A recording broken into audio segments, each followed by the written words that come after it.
भगवान कहते हैं अगर ब्याह नहीं कराया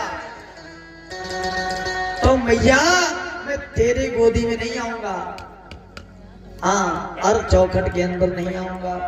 भगवान मैया कहते कोई बात नहीं, तेरी शादी करा दूंगा, करा दूंगी। और एक बात और समझ लेना, दाऊ से जा कहो, जा कहो बैठे वो द्वार पर। हाँ भाई, बड़ा भाई जो होता है ना वो खाली बाहर ही बैठता है जब तक बहू अंदर बैठी होती है। अब तो मामला खत्म हो गया सब, नहीं तो जब तक बहू रहती थी अंदर तो जेठ जो होते थे ना वो बड़ा पर्दा करते थे, बाहर से ही बड़ा आवाज करते थे, नहीं खांसी आती थी तो जबरदस्ती खांसते थे।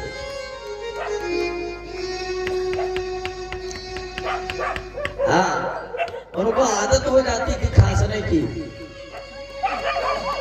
ससुर जो होते थे ना, बेटे का जब विवाह हो जाता था उसके बाद खांसने की आदत डालते थे। अब तो वो मामला खत्म हो गया,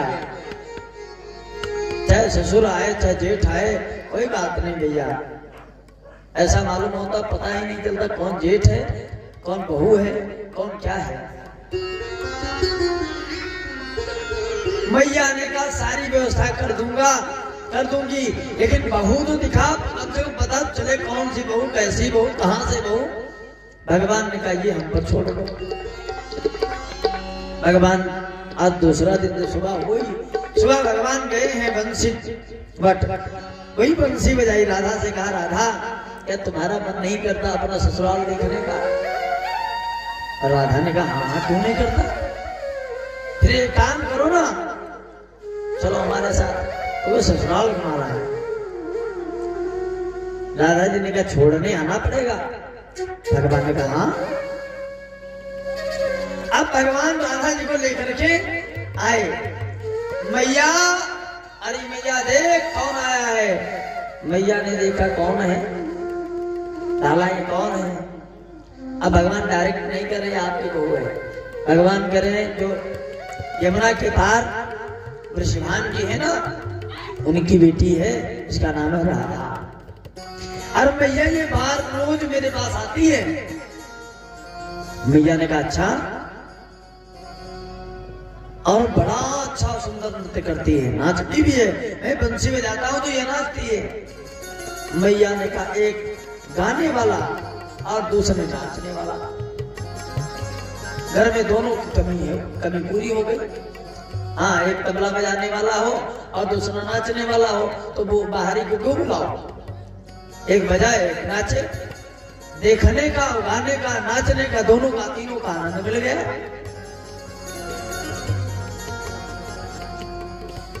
तो महाराज कहा एक हमारा कन्हैया कम था, उसको भी ले लिया साथ में मंडली में। कोई बात नहीं, मैया ने बैठाया, बैठा करके, और बेटी आपकी माता ठीक है? हाँ ठीक है। पिता का क्या नाम है? विश्वान नाम है। कहाँ की रहने वाली हो? बरसाने की रहने वाली हो। तुमको कन्हैया कैसा लगता है? महाराज जी ने कहा ठीक है, अच्छा लगता है। मैया ने सोचा बात पक्की हो गई, ठीक है। अब मैया ने कहा ठीक है, जब बहुरिया पसंद आ गई, बहू को बेटा पसंद, बेटे को बहू पसंद, तो ये वाला था ना वो मियाँ बीबी राजी तो क्या करे काजी। तो कहा जब राजी हो गए दोनों तो भैया अपना काम क्या है, प्रेम से भैया कार्यक्रम संपन्न किया जाए। तो मैया ने क्या किया, आज चुनरी मंगाई और गोद भराई, बिना बताए ही कृष्ण कर दिया। मैया ने, राधा जी ने पूछा ये मैया क्या है? अरे हमारे यहाँ जब कोई आता है ना तो खाली हाथ नहीं भेजते। मैया ने जो भी थी व्यवस्था उनको दे दी। और रात हो गई, आधी रात हो गई। अब भगवान से कहा, राधा जी ने अब छोड़ने चलो। राधा जब कहने लगी, भगवान ने कहा देखिए आने का ठेका हमारा था, वहां से लाने का ठेका हमारा था, अब मैं ले आया।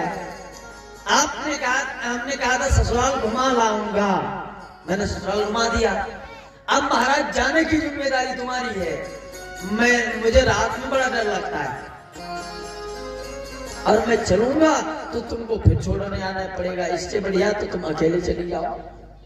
अब मैया को क्रोध आया, बहना फुसला करके घर लेके आया तो छोड़ने नहीं जा रहा है। भगवान से बहुत कहा तो भगवान ने कहा ठीक है चलो छोड़ देते हैं। भगवान यमुना तट तक आए, यमुना तट पर भगवान ने कहा अब भैया अपना अपना रास्ता, मर्जी हो तो आना और मर्जी हो तो जय सिया राम, आज के बाद राम राम। राधा जी ने कहा अब मैं प्रण लेती हूँ, जब तक तुम बरसाने में आओगे नहीं तब तक हम उठेंगे नहीं। माताओं